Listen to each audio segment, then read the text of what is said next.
dah terkenal. Orang jenis kaya-raya baru nak angkat jadi pemimpin. Tapi sebab ni miskin, mereka merendahkan. Tak ada orang lain ke, minta hak lain pula. Dah lah nak cari tu payah. Contoh, nak jadi YB kita ni siapa? Kerja cleaner je. Cleaner payah nak minta projek ni. Kuang-kuang datuk tu ada syarikat ni, syarikat tu. Nak lantik jadi tuan senang apa? Jadi bila lantik, bila lah tentera yang toluk ni, inilah Allah munculkan Nabi Daud alaihi salam. Umur Nabi Daud kalau ikut tradisi perjanjian lama ni, waktu tu baru 19 tahun. Jadi Nabi Daud antara tentera haduk berperang belakang siapa? Belakang Toluk tadi. Jadi dialah yang telah bunuh Jalut. Itulah yang telah bunuh Jalut. Dia guna apa? Dia guna batu manjanik dia.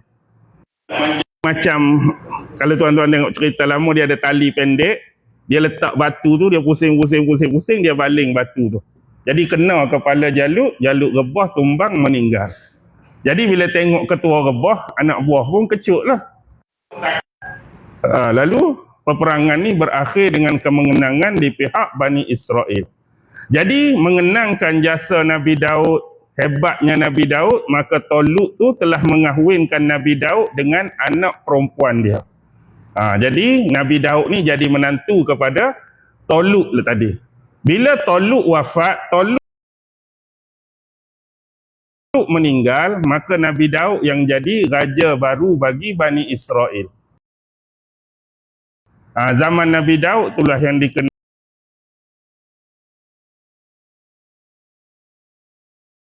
sebagai the golden age, zaman Israel, sebab mereka dah punya kerajaan yang besar, kerajaan yang luas di bawah pemerintahan. Dan kemudian ketika usia Nabi Daud 100 tahun, maka Allah telah mewafatkan Nabi Daud. Kalau kita lama dah tu 100 tahun tu kan. Tapi umur sebenar Nabi Daud bukan 100 tahun. Umur sebenar Nabi Daud yang ingin diwafatkan oleh Allah. Tapi pi mana tambahan 40 tu?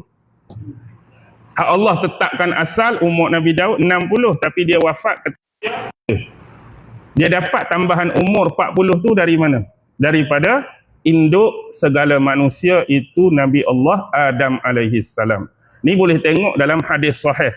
Hadis awal penciptaan manusia, waktu tu selepas Allah menciptakan Nabi Adam alaihi salam, dia punya matan tu menyebut Allah telah mengusap punggung Nabi Adam alaihi salam sehingga gugur anak cucu keturunan daripada usapan punggung Nabi Adam tadi. Dia yang akan datang ni, masing-masing dengan cahaya yang bersinar. Tiba-tiba Nabi Adam tengok salah satu daripada anak cucu keturunan dia ni, dia punya cahaya sinaran tu lebih hebat, lebih kuat daripada hak lain. Apa? Tu adalah anak cucu kamu di kemudian hari yang namanya Daud. Allah kata, tu Daud. Jadi Nabi Adam tanya, berapakah umur yang telah kamu tentu? 60. Jadi Nabi Adam minta ambil umur dia 40, topak atas Nabi Daud. Ambil umur dia Nabi Daud. Sebab itulah bila Nabi Adam ni patut umur 1000 tahun, bila umur 960, nyawa dia. Dia kata, bukan lambat lagi ke? Kamu terlupa lah tu. Dulu kamu pernah bagi umur kamu 40 tahun dekat siapa? Dekat cucu yang bernama Daud alaihi salam. Itu ada dalam hadis sahih tentang bab awal penciptaan manusia. Bila Nabi Daud wafat, siapa yang ganti?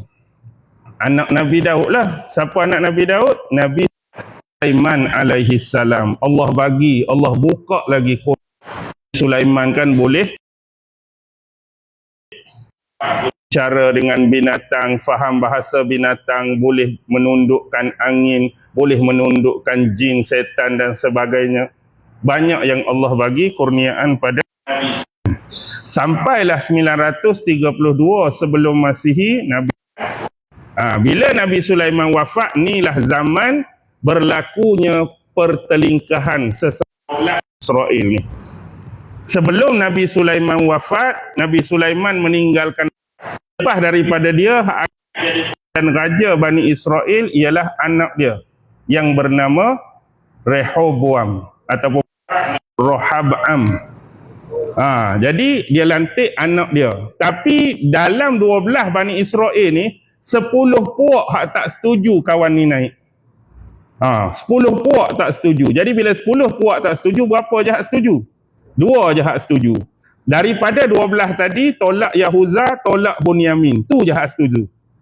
Satu kaum nama Yahuza, satu lagi hak kaum Toluk, hak kita cerita tadi, dua tu. 10 lagi yang tak menerima, dia nak terima individu lain yang bernama Jerob, sebut Yarba'am. Jadi Bani Israel ni, jadi 10 tu sokong duduk kerajaan disebut Yisrael. Manakala 2 tu duduk bawah, Judah Selatan, sebab dia duduk bawah. Jadi hak 10 duduk di atas utara, yang 2 lagi duduk di bawah.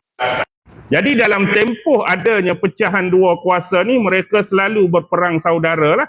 Muka geng depa semua.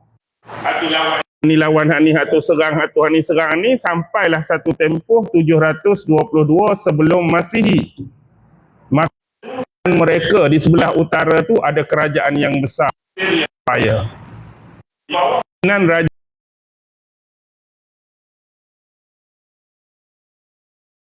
Raja Salmanezar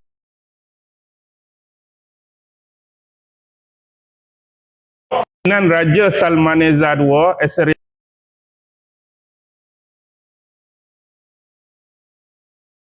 Assyria Empire, mereka tengok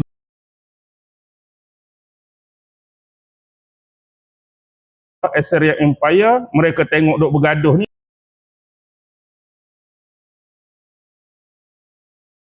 Bergaduh ni, inilah peluang nak takluk satu.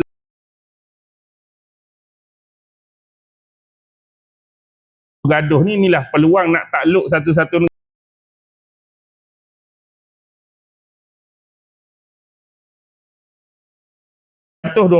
Sebelum Masihi hingga menghancurkan keseluruhan 10 Bani Israel tadi.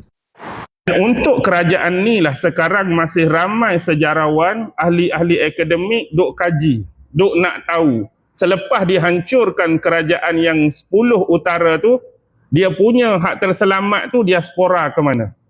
Dia terpencar ke mana? Kalau ada hak sempat lari, kalau ada hak sempat selamat, arah mana tempat mereka tuju untuk meneruskan legasi kehidupan mereka. Jadi ramai duk cari keturunan hak 10 tu, pergi lari ke mana? Kalau lari, lari belah mana? Kalau keturunan dia masih ada, bangsa apa lah ni? Okey tu. Manakala hak 2 tu kekal bertahan 135 tahun kemudian.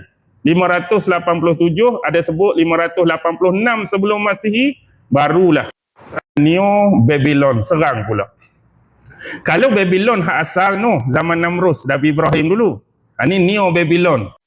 Pun raja yang zalim juga, iaitu Raja Nebuchadnezzar II. Bahasa Arab sebut Raja Bukhtansar II. Dia pula serang Judah Selatan. Judah Selatan ni ibu kota dia Jerusalem. Jerusalem lah tempat Nabi Isra' Mi'raj tu. Tempat Masjidil Aqsa tu duduk situ. Jadi bila mereka serang, mereka hancurkan semuanya, habis. Bandar, bangunan binaan semua dihancurkan, termasuklah ni benda tu asalnya wujud ke tak tahulah, iaitu Haikal Sulaiman, tempat pemerintahan Nabi Sulaiman tinggal dulu, yang disebut The Solomon Temple, atau bahasa Ibrani disebut hancur habis. Jadi tinggal tempat saja hak asli, hak asal.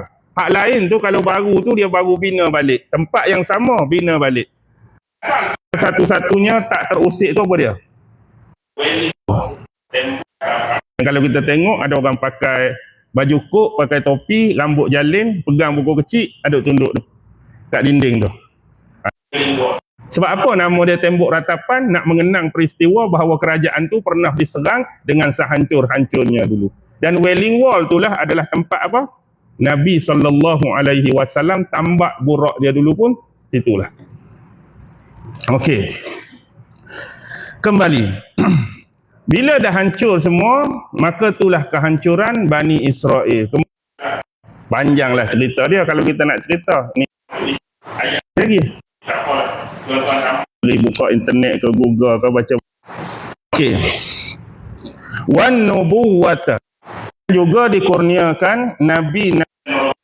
Masuk di sini pengurnian nabi dan rasul ni Israel tu Nabi Yaqub sebut Bani Israel, maka rasul mula Nabi Yusuf, sebab Nabi Yusuf tu anak Nabi Yaqub, sampailah kepada keturunan Bani Israel yang terakhir, iaitu Nabi Allah alaihi salam. Nah, abadnya daripada Nabi Yusuf sampai Nabi yang terakhir di sisi Bani Israel itu Nabi Isa, itulah keturunan mereka. Banyak diutuskan Nabi-Nabi, ada yang kita tak tahu nama. Kalau buka kitab Taurat mereka tu, dia ada bahagian Aharonim. Rishonim tu Nabi-Nabi besar, Aharonim tu Nabi-Nabi kecil. Kalau kita baca nama tu, pelik-pelik nama Nabi mereka. Azan. Azan dulu, kita berhenti azan